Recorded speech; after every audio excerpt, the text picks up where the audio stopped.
Je pense qu'ils ont pris la bonne décision parce qu'il y a plein de choses. Alors moi, je minimise rien du tout parce que je trouve que c'est très grave ce qui s'est passé. Encore une fois, c'est grave parce que tu sais que dans une enceinte sportive maintenant, parce qu'avant, les matchs n'étaient pas tout le temps totalement arrêtés. Des projectiles, à notre époque, à l'époque de Dugas, à l'époque d'Eric, pareil, on n'en prenait pas qu'un, mais plusieurs, surtout quand tu tirais les corners, ce qui était mon cas. Mais peu importe, je ne dis pas qu'avant, on n'arrêtait pas les matchs, qu'aujourd'hui, il faut les continuer et surtout faire abstraction de ce qui se passe. Je dis juste que c'est grave. De balancer des projectiles parce que tu sais que quel que soit le projectile, que ça soit une piécette, que ça soit un caillou, que ça soit parce qu'il y a des une pile, choses, une pile, non, c'est ça, des piles, des ciseaux, tu sais, il y a des choses qui peuvent être graves. En effet, des gobelets, c'est pareil, ou des bouteilles comme Dimitri Payet avait pris. Quel que soit, même l'avion en papier. Rappelle-toi l'épisode Pascal Duprat. Ouais. Et ça, je reviendrai après sur le côté un peu comédien des victimes. Mais une fois que tu sais ça, tu n'as pas le droit. C'est un acte isolé. En effet, ils ont très bien fait. Ce que je veux dire, ils l'ont vu. Ils ont fait leur job. Moi, je dis bravo à Saint-Etienne parce qu'on demande ça à chaque fois à tous les clubs de prendre leurs responsabilités. Tu ne peux pas maîtriser quelqu'un qui a une piécette ou une pièce et qui balance. Écoute, tu ne peux pas la maîtriser. Et quand tu es fouillé, tu rentres avec des pièces. Tu rentres avec tes clés. Donc, si le mec, il est taré et qu'il a envie de balancer, il sait que c'est un acte grave. Il y en a qui jettent leurs clés de voiture, il paraît. Non, mais c'est vrai. Non, mais et même les téléphones, Eric. Donc, non, qui rattrape à la maison, non, mais c'est fou, c'est fou. Ils sont dingues. Donc, quand tu as affaire à des dingues, bah, obligatoirement, si tu peux le voir qui sait ce qu'il y a quelqu'un, c'est un acte isolé, pas de problème. Il sera puni, il est encore en garde à vue, il va être puni, il sera certainement interdit de stade pendant de longues semaines ou de longs mois, voire des années. Et tant pis pour lui, parce que là, au moins, ça va empêcher les autres qui ont envie par moment dans le côté complètement dingo des supporters ou même des joueurs. Tu sais, quand tu as l'adrénaline à son max, des fois tu es dans un état second et tu fais une connerie. Bah là, écoute, quand tu fais une connerie, tu es puni gravement. Donc ça, c'est la première chose et je dis bravo. Et c'est pour ça que ensuite, dans un second temps, quand je te dis oui, ils ont eu raison de reprendre, c'est que la victime, elle est pas blessée. On est d'accord. On a pris des trucs sur la tronche. C'est comme un avion en papier ou quoi que ce soit. Si c'est une pièce. Ça peut surprendre. Ça peut faire mal quand même. Mais ça surprend. Il n'y a pas de problème. Mais sauf que derrière, il y a le côté... je te dis pas comédien ou mensonge ou quoi que ce soit, mais si vous en rajoutez ceux qui prennent des choses dans la tête, et on en a pris, donc je te dis pas qu'une pièce, ça fait pas mal, il y a juste un petit rebond, mais tu vas pas avoir un trou dans le crâne, et qu'on me dit qu'après un Doliprane, je savais pas que le Doliprane d'office, tu avais plus mal, tu vois, le Doliprane c'est plutôt quelques heures après, tu vois, mais là apparemment un Doliprane et tout va bien, il était groggy, vous l'avez vu sortir, il regardait sur son avec les arbitres ou avec les joueurs, voir s'il n'était pas ouvert. Et il savait même plus où c'était au bout d'un moment, parce que c'était devant, après c'était derrière et tout ça. Donc c'est pour te dire qu'il en a aussi un peu rajouté. Moi, j'ai envie que quand tu prends ça dans la tête ou quoi, n'en rajoutez pas. Ça sert à rien d'en rajouter. Après, il a raison d'arrêter le match, l'arbitre. Non, mais il a raison. Mais après, de nous expliquer que le délégué, ceci, cela, le Doliprane, pas le Doliprane, était groggy, mais il a repris. Il a pu reprendre. C'est pas comme Tolisso, mais ça, c'est un acte de jeu. Il a pu reprendre. Donc, le match normal doit reprendre. Okay. Par contre, s'il n'avait pas pu reprendre parce qu'il est ouvert, parce que c'est cela, et ça encore une fois, bien sûr que le match, il peut être arrêté, il peut être même perdu pour Saint-Etienne, mais ce que je veux te dire, c'est que là-dessus, et je donne la parole à Dugas et Eric, c'est que heureusement qu'ils ont repris. Parce qu'à l'arrivée, qu'est-ce qu'on va dire ? Les Lyonnais étaient interdits de venir à Geoffroy Guichard. Mais qu'est-ce qui t'empêche de dire que ce supporter-là n'est pas contre l'AS Saint-Etienne et un supporter de Lyon? Et quand il voit au bout d'un moment que... et c'est pour ça qu'il faut pas minimiser ce qu'il a fait, et il faut surtout le sanctionner très sévèrement.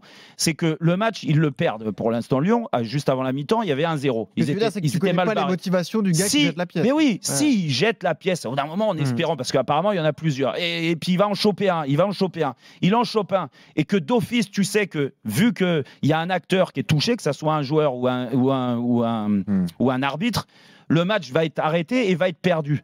mais c'est gravissime pour la Saint-Etienne. Ils peuvent pas maîtriser tout le monde. Dire pas que ça crée une jurisprudence. Quoi. Mais c'est un acte isolé. Ils ont très bien fait. Il faut aller dans ce sens-là. C'est ce que je pense. Est-ce que le derby aurait dû être arrêté, à votre avis? Dugas, qu'est-ce que t'en penses? C'est compliqué. Il a été arrêté de toute façon. C'est compliqué à dire, mais moi comme ça moi j'ai envie d'arrêter le match. Le problème c'est que ça changera pas. Le problème c'est que comment faire pour que enfin cette violence s'arrête, parce que on parle d'une pièce. Mais apparemment, il y en avait plusieurs. Comment les gens peuvent c'est peut-être le même qui s'était entraîné avant. Hein, il en a jeté 10, il y en a une qui a attrapé parce qu'il n'a pas attrapé du premier coup, d'après moi. Hein. Alors après, tu vas me dire, voilà, ça peut être un supporter de Lyon qui fait exprès, il voit son équipe perdre, il vise l'arbitre pour faire arrêter le match et pour que ce soit Saint-Etienne qui perde. Ça, on le saura jamais. Mais alors, si on n'arrête pas le match, il faut que le mec qui a été identifié, à vie, il soit interdit de stade. Oui. À vie, mais Jérôme, c'est ça la solution. Non, mais t'as raison. À vie, voilà, c'est fait une fois, il a eu un coup de sang, il a eu ce que tu veux, rien à faire de ce qu'il a eu, c'est son problème. C'est pas possible, on peut le rendre possible. Mais c'est terminé, voilà, c'est à vie, il faut plus jamais qu'il mette les pieds dans un stade, et ce sera tant pis pour lui. C'est la seule solution, autrement il faut arrêter les matchs. Nico, pourquoi tu dis que c'est pas possible? Parce que la loi aujourd'hui autorise jusqu'à 5 ans. Ça se change. Oui, ça je suis d'accord avec, mais pour l'instant c'est limité jusqu'à 5 ans. Oui, voilà, non mais le problème... Non, mais le problème de ce débat-là, moi, je ne sais plus la jurisprudence parce que des fois on a arrêté les matchs, des fois on a repris de suite, des fois on est rentré au vestiaire. À un moment donné, c'est un peu comme les insultes homophobes. À un moment donné, il va falloir harmoniser tout ça, c'est-à-dire que chaque fois qu'il y a ce genre de truc-là, c'est pas une harmonie, c'est juste du courage. Oui, ou comme du courage, oui, je sais pas comment. Il y en a qui sont des fois courageux et d'autres qui le sont un peu moins, c'est toujours pareil. Peut-être. Après, il y a le préfet qui se met au milieu pour cette histoire de trouble à l'ordre public. Et puis, on s'est rendu compte que quand les matchs étaient arrêtés, eh ben, le public repartait tranquillement. Il n'y a jamais eu de problème, tu vois. Donc ça, c'est un fantasme aussi. Mais les mecs veulent se couvrir parce qu'ils ont peur de tout maintenant. Donc, on n'arrête pas le match parce que sinon, s'il y a un incident, on va dire pourquoi vous avez arrêté le match. Donc, du coup, on ne fait rien. Voilà. Donc, déjà, harmoniser, c'est-à-dire prendre des décisions, c'est-à-dire un barème de sanctions et le faire à chaque fois, ne pas faire à vue de nez ou à la tête du client. Et ensuite, il y a quand même, et quand Dugas, tu disais, je sais pas comment il faut faire, il y a une solution quand même, en tout cas un truc qu'on peut faire, et ce que tu as dit à la fin, c'est que maintenant les mecs dans les stades, on peut les identifier. C'est difficile de ne pas identifier quelqu'un qui jette un truc ou qui fait un mauvais geste. Là, le mec, tu le prends. Alors la loi, c'est 5 ans. Ben, la loi, elle va changer. Le mec, plus jamais de sa vie, il met un pied dans un stade. C'est simple l'histoire quand même. Et quand il y en aura 100 qui seront commencés à sanctionner sur 10 stades différents, eh ben voilà, à un moment donné, parce que enlever les points au club, moi je veux bien, là ça va être du sursis, donc ça veut dire qu'il y aura pas de comment ça s'appelle, il y aura pas de répercussions sur cette année. Si demain il y a un autre débile qui veut balancer des pièces, c'est toujours pareil. Oui, non mais alors dans ces cas-là, ce que les mecs ils veulent aller en deuxième division, c'est pas pareil. S'ils ont envie d'y aller, c'est ça la clé. C'est pour ça que donc ça, si c'est ça leur envie, ils ont envie que leur club aille en deuxième division, ben il faut les envoyer, il n'y a pas de souci.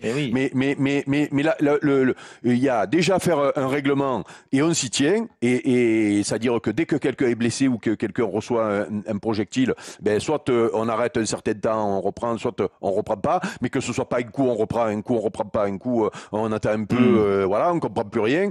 Et puis les mecs, à dégager, on les dégage ces mecs-là. Les stades ils seront toujours pleins, mais ces mecs-là, tu les dégages. Voilà, c'est tout. Lui, il a été attrapé de suite. Et peut-être que ça va plaider pour la Saint-Etienne, du coup. Mais derrière, il faut qu'il y ait une sanction pourquoi il a été attrapé de suite, Eric? Parce qu'il a été vu. Parce que les dirigeants stéphanois ont fait ce qu'il fallait. Oui, parce que c'est eux qui ont fait toute la différence aussi. Parce que je ne suis pas persuadé, Eric, que si ça s'était passé dans un COP de supporters, ça aurait été la même chose. Peut-être que tu as raison. Je l'espère parce qu'ils ont notre pouvoir. Voilà, ils ont notre pouvoir. Peut-être raison. Je suis d'accord avec toi, Dugas, là-dessus. Et c'est vrai que là, les clubs, ils doivent aussi, parce que c'est déjà arrivé, avec des groupes de supporters où tu as un acte isolé et puis tu retrouves pas forcément la personne. Et personne ne va balancer son voisin. Personne ne va balancer parce qu'on se couvre. Et là, dans ces cas-là, tu sanctionnes la meute, tu sanctionnes tout le monde.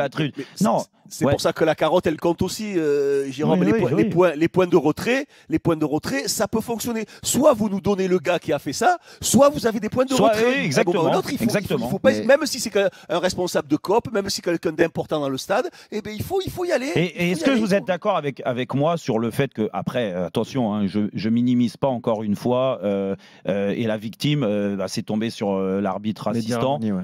Donc, je suis désolé pour lui. Mais est-ce que vous êtes d'accord avec moi sur, au d'un moment, il faut aussi arrêter d'en rajouter? Tu vois, parce que je l'entends ce que tu veux dire, Jérôme. Mais imagine l'arbitre. Alors, il reçoit la pièce et l'arbitre, il fait il fait pas il fait comme si de rien n'était, mais il le signale quand même. Ça change rien. Mais qu'il fasse du cinéma ou pas, c'est pas le cinéma. Non, qu'il est mal ou qu'il est pas mal, c'est pas parce que. C'est pas ça qu'il fait. Oui, c'est le geste qu'il faut punir. C'est pas le fait que. Donc tant qu'il n'y a pas de sang, alors on dit quoi alors? C'est quand il y a du sang qu'on punit, c'est quand le mec va à l'hôpital. C'est quoi la limite? Non, mais ce que je veux dire, c'est que là, je donnais l'exemple tout à l'heure de l'avion en papier. Rappelez-vous, Pascal Duprat qui s'allonge quand il a reçu un avion en papier, tu vois, de la tribune.